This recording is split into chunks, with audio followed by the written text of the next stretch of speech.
د کونړ پر سیند د طالبانو لخوا د بند جوړولو په اړه د اشرف غني تازه او نوی اعلان.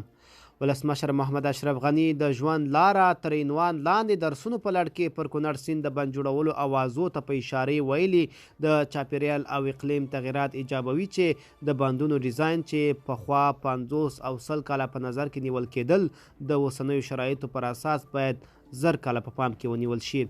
ولسمشر غني وایي پخوانیو ټول ډیزاینونو کې د بندونو د دیوالونو لوړوالی تر 100 مترو په پام کې نیول شوی چې د علمي اساساتو پر اساس د هر 1 متر دیوال له لوړېدو سره باید د بند شاوخوا 1 کیلومتر ساحې څخه خلک بې ځایه شي چې دا کار له ګټې زیات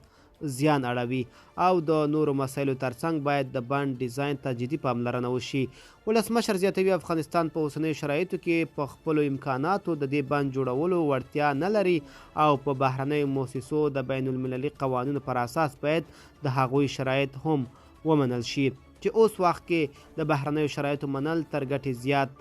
زیان اړوي. د ولسمشر په وینا کجکي بند کټ مټ ورته شرایط درلودل نو ځکه مو ورته د هغه پر پراختیا لپاره په خپلو امکاناتو کار پیل کړ. په همدې اساس د اوس لپاره د پر کابل سیند د بندونو جوړولو کار پیل شي چې د امکاناتو نظرسنجي تیار موجوده ده.